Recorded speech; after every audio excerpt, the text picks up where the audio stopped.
할머니가 꼬꼬마에게 들려주는 잠자리 성경.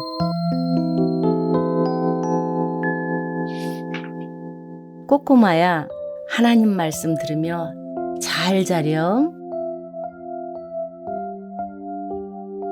마태복음 19장.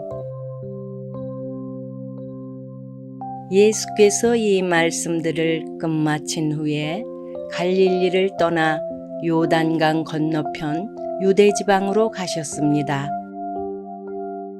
많은 무리가 따라오자 예수께서는 거기서 그들을 고쳐주셨습니다. 바리새파 사람들이 다가와 예수를 시험하려고 물었습니다. 이유가 된다면 사람이 그의 아내를 버리는 것이 적법한 것입니까? 예수께서 대답하셨습니다.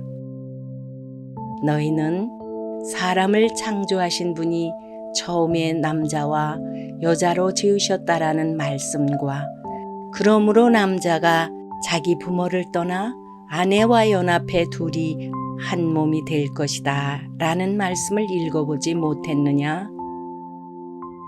그러므로 그들이 이제 둘이 아니라 하나다.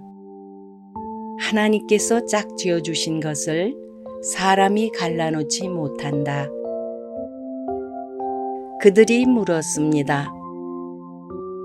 그러면 모세는 왜 남자에게 이혼 증서를 주고 아내와 헤어지라고 명령했습니까? 예수께서 대답하셨습니다. 모세가 이혼을 허락한 것은 너희 마음이 완악하기 때문이다. 그러나 원래는 그렇지 않았다. 내가 너희에게 말한다. 누구든지 음행한 경우를 제외하고 아내와 이혼하고 다른 여자와 결혼하는 사람은 간음하는 것이다. 제자들이 예수께 말했습니다. 만일 남편과 아내의 관계가 그런 것이라면 차라리 결혼하지 않는 게 좋겠습니다. 예수께서 대답하셨습니다. 모든 사람이 이 말을 받아들일 수는 없다. 오로지 하나님께서 허락하신 사람들만 받아들인다. 모태에서부터 고자로 태어난 사람도 있고 다른 사람이 고자로 만들어서 고자가 된 사람도 있고 또 하늘나라를 위해 스스로 고자가 된 사람도 있다. 이 말을 받아들일 수 있는 사람은 받아들이라. 그때 사람들이 예수께 어린아이들을 데리고 와서 예수께서 손을 얹어 기도해 주시기를 원했습니다. 그러자 제자들이 그들을 꾸짖었습니다. 예수께서 말씀하셨습니다. 어린아이들을 내게 오게 하라. 그들을 막지 말라. 하늘나라는 이런 어린아이 같은 사람들의 것이다. 예수께서 그들에게 손을 얹어 기도해 주시고 그곳을 떠나셨습니다. 한 사람이 예수께 와서 물었습니다. 선생님, 제가 영생을 얻으려면 어떤 선한 일을 해야 합니까? 예수께서 대답하셨습니다. 왜 너는 선한 일을 내게 묻느냐? 선하신 분은 오직 한 분이시다. 네가 생명에 들어가려면 계명들을 지켜라. 그 사람이 예수께 물었습니다. 어떤 계명을 말씀하십니까? 예수께서 대답하셨습니다. 살인하지 말라. 간음하지 말라. 도둑질하지 말라. 거짓 증언하지 말라. 내 부모를 공경하라. 내 이웃을 내 몸과 같이 사랑하라. 그 청년이 말했습니다. 이 모든 것을 제가 지켰습니다. 제가 아직 무엇이 부족합니까? 예수께서 대답하셨습니다. 만일 네가 완전해지고자 한다면 가서 네 재산을 팔아 그 돈을 가난한 사람에게 주어라. 그러면 네가 하늘에서 보물을 얻을 것이다. 그리고 와서 나를 따라라. 그러나 그 청년은 이 말을 듣고 슬픔에 잠겨 돌아갔습니다. 그는 굉장한 부자였기 때문입니다. 그때 예수께서 제자들에게 말씀하셨습니다. 내가 진실로 너희에게 말한다. 부자는 하늘나라에 들어가기가 어렵다. 다시 내가 너희에게 말한다. 낙타가 바늘귀로 들어가는 것이 부자가 하늘나라에 들어가는 것보다 쉽다. 제자들은 이 말씀을 듣고 매우 놀라 물었습니다. 그러면 도대체 누가 구원을 얻겠습니까? 예수께서 그들을 바라보시며 말씀하셨습니다. 사람에게는 불가능한 일이다. 그러나 하나님께는 모든 것이 가능하다. 베드로가 대답했습니다. 보십시오. 우리는 모든 것을 버리고 선생님을 따랐습니다. 그렇다면 우리는 무엇을 얻겠습니까? 예수께서 그들에게 말씀하셨습니다. 내가 진실로 너희에게 말한다. 새 세상에서 인자가 자기의 영광스러운 보좌에 앉게 되면 나를 따르는 너희도 12보좌에 앉아 이스라엘의 12지파를 심판할 것이다. 또한 내 이름을 위해 집이나 형제나 부모나 자녀나 논밭을 버린 사람은 누구나 100배나 받을 것이며 또 영생을 물려받게 될 것이다. 그러나 먼저 된 사람이 나중되고 나중된 사람이 먼저 되는 일이 많을 것이다. 마태복음 20장. 하늘나라는 자기 포도원에서 일할 일꾼을 고용하려고 이른 아침에 집을 나선 어떤 포도원 주인과 같다. 그 주인은 하루 품삯으로 1데나리온을 주기로 하고 일꾼들을 포도원으로 보냈다. 오전 9시쯤 돼 그가 나가보니 시장에 빈둥거리는 사람들이 있었다. 그는 그들에게 너희도 내 포도원에 가서 일하라. 적당한 품삯을 주겠다 라고 했다. 그래서 그들도 포도원으로 들어갔다. 그 사람은 12시와 오후 3시쯤에도 다시 나가 또 그렇게 했다. 그리고 오후 5시쯤 다시 나가보니 아직도 빈둥거리며 서 있는 사람들이 있었다. 그는 왜 하루 종일 하는 일 없이 여기서 빈둥거리고 있느냐 하고 물었다. 그들은 아무도 일자리를 주지 않습니다 라고 대답했다. 주인이 그들에게 말했다. 너희도 내 포도원에 와서 일하라. 날이 저물자 포도원 주인이 관리인에게 말했다. 일꾼들을 불러 품삯을 지불하여라.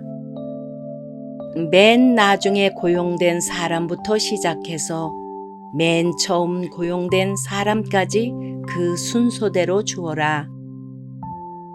오후 5시에 고용된 일꾼들이 와서 각각 1데나리온씩 받았다. 맨 처음 고용된 일꾼들이 와서는 자기들이 더 많이 받으리라고 기대했다. 그러나 각 사람이 똑같이 1데나리온씩 받았다. 그들은 품삯을 받고 포도원 주인을 향해 불평했다. 나중에 고용된 일꾼들은 고작 1시간밖에 일하지 않았습니다. 그런데 하루 종일 뙤약볕에서 고되게 일한 우리와 똑같은 일당을 주시다니요. 그러자 포도원 주인이 일꾼 중 하나에게 대답했다. 여보게 친구, 나는 자네에게 잘못한 것이 없네. 자네가 처음에 1데나리온을 받고 일하겠다고 하지 않았나? 그러니 자네 일당이나 받아가게. 나중에 온 일꾼에게 자네와 똑같이 주는 것이 내 뜻이네. 내가 내 것을 내 뜻대로 하는 것이 정당하지 않은가? 아니면 내가 선한 것이 자네 눈에 거슬리는가? 이처럼 나중된 사람이 먼저 되고 먼저 된 사람이 나중될 것이다. 예수께서 예루살렘으로 올라가시면서 12 제자를 따로 곁에 불러놓으시고 길에서 그들에게 말씀하셨습니다. 보라, 우리는 지금 예루살렘으로 올라가고 있다. 거기서 인자는 대제사장들과 율법학자들에게 넘겨질 것이고 그들은 인자에게 사형 선고를 내릴 것이다. 그리고 그들이 인자를 이방 사람들에게 넘겨주면 그들은 인자를 조롱하고 채찍으로 때리고 십자가에 못 박을 것이다. 그러나 인자는 3일째 되는 날에 다시 살아날 것이다. 그때 세베대의 아들들의 어머니가 자기 아들들과 함께 예수께 다가와 무릎을 꿇으며 간청했습니다. 예수께서 물으셨습니다. 무엇을 원하느냐? 그 여인이 대답했습니다. 주의 나라에서 제 2 아들 중 하나는 주의 오른편에 다른 하나는 왼편에 앉게 해 주십시오. 예수께서 그들에게 대답하셨습니다. 너희가 지금 무엇을 구하고 있는지 모르는구나. 내가 이제 마시려는 잔을 너희가 마실 수 있겠느냐? 그들이 대답했습니다. 할 수 있습니다. 예수께서 그들에게 말씀하셨습니다. 너희가 분명히 내 잔을 마시게 될 것이다. 그러나 내 오른편이나 왼편에 앉는 것은 내가 정해주는 것이 아니다. 그 자리는 내 아버지께서 정하신 사람들에게 돌아갈 것이다. 이 말을 들은 다른 10명의 제자들은 이 2 형제에게 분개했습니다.